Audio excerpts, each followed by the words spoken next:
Hi guys, back with another video talking about calories. If you remember in the first part I had explained how two different food groups having different calorie counts, and you counting how many calories you're really eating is not required, but you still do need to focus on the quality of the calorie. If you remember the example of the cake and the beefsteak, in that example, I have targeted two different food groups, carbs and proteins.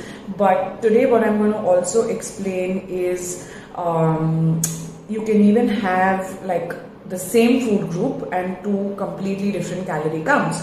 For example, if you're consuming a single fruit, right, let's say an orange for example, and if you have read our post on social media, on Instagram, you will know that I'm just trying to explain the same concept a little better. One orange will give you approximately 8 to 10 grams of sugar. So if you're consuming one orange and maybe about 3 or 4 grams of fiber, you are getting in decent amount of sugar, you're getting in decent amount of fiber, and maybe your calorie count is somewhere around 45 to 50 calories, right? So here you're getting in quality and you're getting in quantity, which basically means it's small quantity and the calories are not too much, so it's balanced, a little bit of nutrients, it's a good balance to maintain. But the minute you make a juice out of the fruit, what you're really doing is reducing your fiber to zero and adding at least 40 to 45 grams of sugar, because you need at least 3 to 4 oranges to make a glass of 200 ml, probably a little few more oranges to make a taller glass. So what happens is when you think that maybe you're having a healthy fruit juice and it's homemade and it has no preservatives and it's not processed. Well, yes, those things are not in a home fruit juice. You will not find sodium, you will not find additional color, you will not find additional flavor. Great, that's really good. But when you are looking at just the nutrients, right, then what happens is you're not really looking at too many nutrients from 4 to 5 grams of 4 to 5 oranges, because it's only sugar.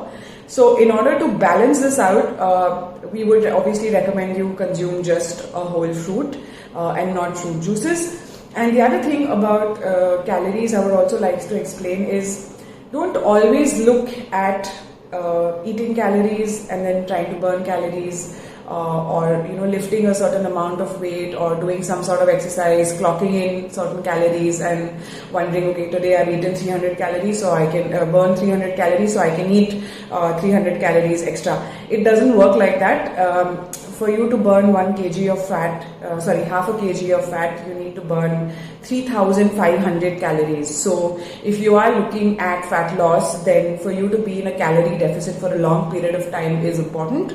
If you are on a muscle gain, then of course you need to be eating a lot more, but at the same time you still need to check in the quality of what you're eating. Eating a lot more doesn't mean you pound on pizzas and burgers, because ideally that may not be enough for your muscles to really grow. And another thing that I would like to tell you about calories is, I think we're all in this position where we try and count calories and burn calories accordingly, and then we feel like there's some sort of an adjustment that we're making. But unfortunately, what happens is this adjustment, you eat and then you burn, this can happen only when you are at a much more advanced stage. If you're just starting out, or if you want to see good enough results, if you're just trying to change your lifestyle, then that whole setting where you eat and eat what you want to on the weekend and then burn it off the next day may not work for you, because you're still starting out. You still need your body to adapt. You still need to ensure that your body in general is burning a lot of calories, which will obviously come with higher muscle volume in your system. So try and adjust your meals such that for a certain period of time you maintain that balance. Don't go overboard on the weekends and things like that. Carry out your workout, support your workout with the correct nutrition. And then maybe a few weeks later, when you're in your 3rd, 4th month, you will see that your body is changing, the metabolism is up, and then those weekend cheats and binges are not going to matter. But if you are not looking for very quick results, I would not say actually very quick. If you feel that, I would rather put it this way, if you feel that your meals in terms of flexibility are a little high, which means that maybe on weekends you do want to binge a little bit, sometimes on and off you do feel like eating some junk, then you should also be okay with your results being flexible, because we can't have it all. We'll see you guys the next week and discuss another topic. If there's anything else you guys want to chat about, let me know, and I will see you soon.